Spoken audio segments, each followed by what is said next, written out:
Wake up and welcome, my fellow listeners. We're back, and you've stumbled upon World 9-4 Part 1. Wow, where have we been? Tell you what, can you keep a secret? 4-month vacation was going to be an excuse, but lazy would have been a better choice. I haven't felt this out of work since Bonk's Adventure. I'm your host with the most, Mega Drive 20XX. And with me, as always, my faithful sidekick, Thrav Ronde. You. Also introducing 3 new guests to add fire to the flames of gaming. Introducing Guilty Sparks. Oops. Gaming Maiden. Hello, people. And FA315. Yo. Tonight, we dive into the depths of what the hell is wrong with DLC and suggestions we can offer. Starting with DLC, aka downloadable content, is it the publisher's way of putting out half-completed games? And if that's the case, then should these prices be dropped, considering you pay almost $30 or more for everything, meaning you spent probably about $100 for a single game? No. Yes. Look at Rock Band. Valid choice. Really, I think that if they're planning on making a lot of DLC for it, then yeah, the initial price should be pretty low because you're going to have to pay for more to get the full game later. But on games like Left 4 Dead and Left 4 Dead 2, you get the DLC almost free, even if you're on 360, so I don't really have a problem with that. Worst case scenario so far is the new Tiger Woods. Apparently, you cannot even finish the career without buying every single piece of DLC. It says if you wish to continue your career mode, you have to buy an additional course. And in the end, if you decide to buy all the DLC, it ends up being another $60. Wow. That's just being greedy. Dang, that's. If I was in the business, so I would totally do that. I mean, if I was wanting to get money, that's the way to go. It's not right, but I want money. But you want your consumers to be loyal to you, and not to say, "Oh, you know, let's get a generic golf game made by I don't know someone." Hot Shots Golf sounds better right now. Yeah, you'd have to be a hardcore fan of the series, or have a lot of hardcore fans of the series to get that to work well, if you even could. I concur. The only time DLC gets really annoying is if it's like a fighting game, especially when people are still complaining about the MVC. Marvel vs. Capcom 3, and also now currently Super Street Fighter 4 is getting the same treatment with the new Arcade Edition DLC coming in the future. I'm so angry right now. Do tell. Because I'm not made out of money spending all this stuff on these cool things, and then I don't know. They need to be either better priced or they need to figure out a better way I to concur. do this to consumers.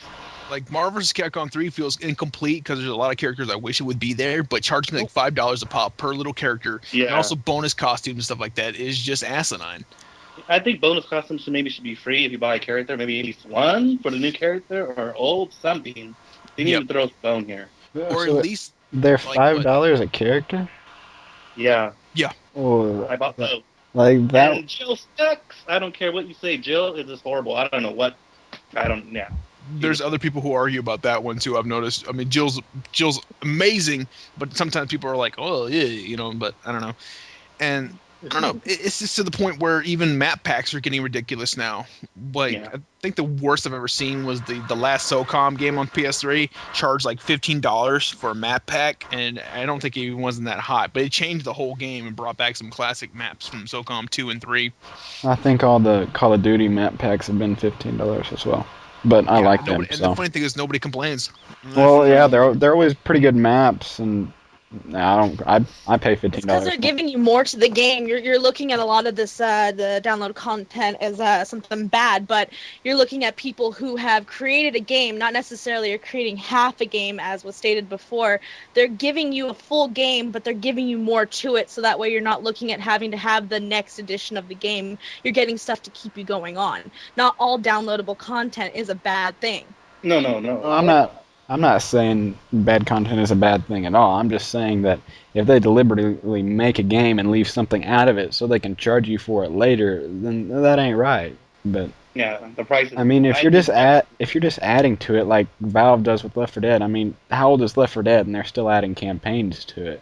I mean, they're just keeping a good game going, exactly. Keeping people still involved with the game, and that's what downloadable content should be. Granted, the fact there are people taking advantage of what content's being put out there, there are still people showing what downloadable content should have been and are continually doing it. It's a valid point. I like that. but I just think the way they're presenting some of them are just not as eye-catching. Or sometimes I hate when people they say they hype it up to death and then you purchase it and they complain like, oh my god, it's short. I was like, I don't care. All Like, right. go ahead. Biggest thing is probably the new Mass Effect download. Really, that was a disappointment to me. It wasn't even that great. I don't know, because like I think it really does depend on the game. I'm like the last Halo Reach map pack I was really impressed with, but everybody kept bashing 343 Studios because that was because that was their first attempt to bring the Halo back from the dead, especially when they got that remake coming out later this year. But I don't know. I just think it's like, hey, they're testing the waters. That's cool. I mean, at least they're showing, hey, we have motivation to bring Halo back again. But it's never necessarily a bad thing. I'm always excited when DLC is announced, especially like the new Fallout New Vegas just had new Yes, DLC announced today. that is very nice. See, that's something that we That- can all agree on, and it's not even bad. Do we have like a price on it yet, or? It's probably I'm gonna pretty sure it's be the same price as the last one, right?